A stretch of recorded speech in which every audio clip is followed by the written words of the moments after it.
Hi everyone, it's Fitz with the Walk and Talk. This sums up my day. I'm going to sit in the steel and pipe room and do this. I got good lighting. I got quiet. We got done early with the press conference. It was an interesting press conference. A lot of questions about Chris Klieman at halftime. I thought that was intriguing. I guess Coach Klieman uncharacteristically got after his team for letting off the gas. And he even responded to questions about it in his press conference. He goes, I probably felt the same way you did. I mean, it should have been a 20-point lead at halftime, and it ended up being 13-10. And the guys had seemingly kind of lost their focus a little bit, and he got after them.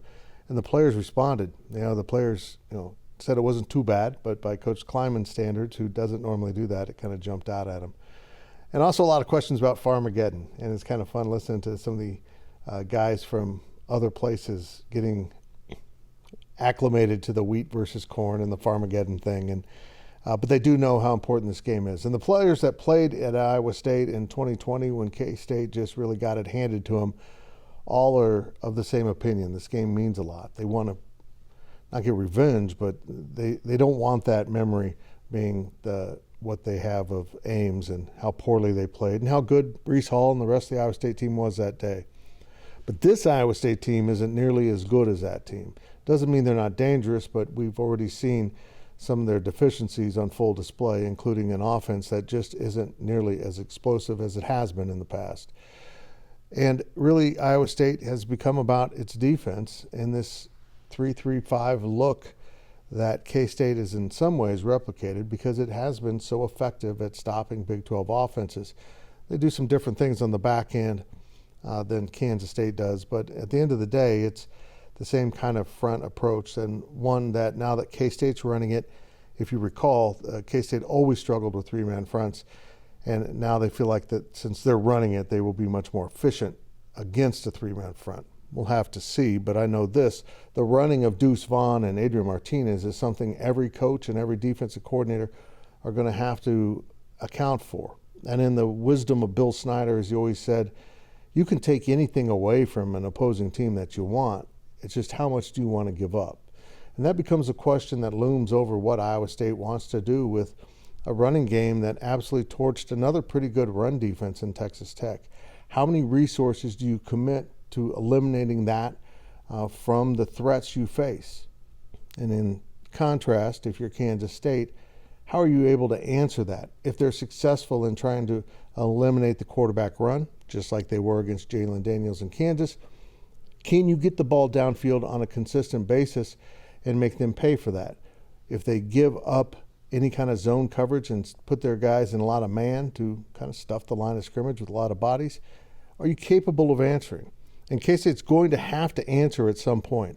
They answered enough at Oklahoma to get the job done, but that's really the only time they have had an answer through the air. Again, though, as Coach Klieman said, they didn't really have to throw the ball that much last week. They had so much success just running it at Texas Tech.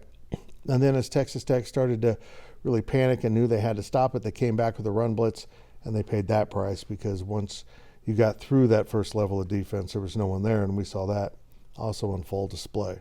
So what will Iowa State do? Will they be effective? And will this be a low-scoring game that K-State's going to have to win?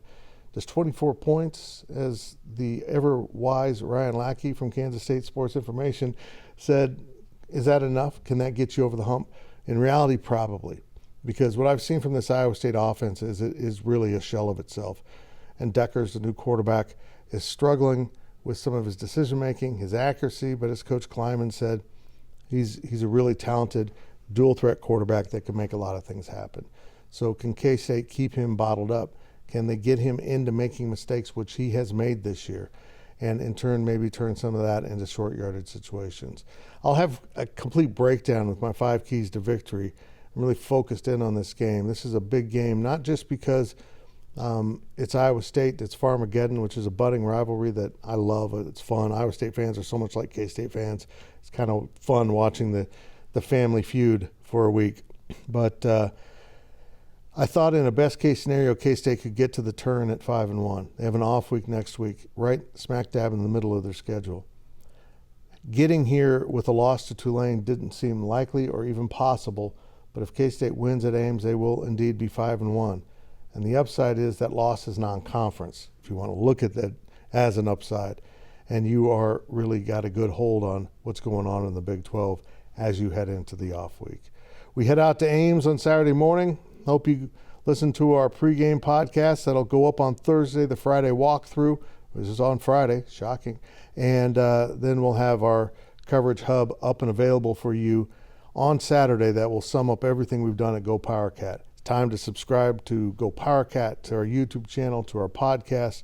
We'll keep you informed with everything you need to know for serious K-State fans. We're giving you serious coverage. I'm Fitz. I'm out.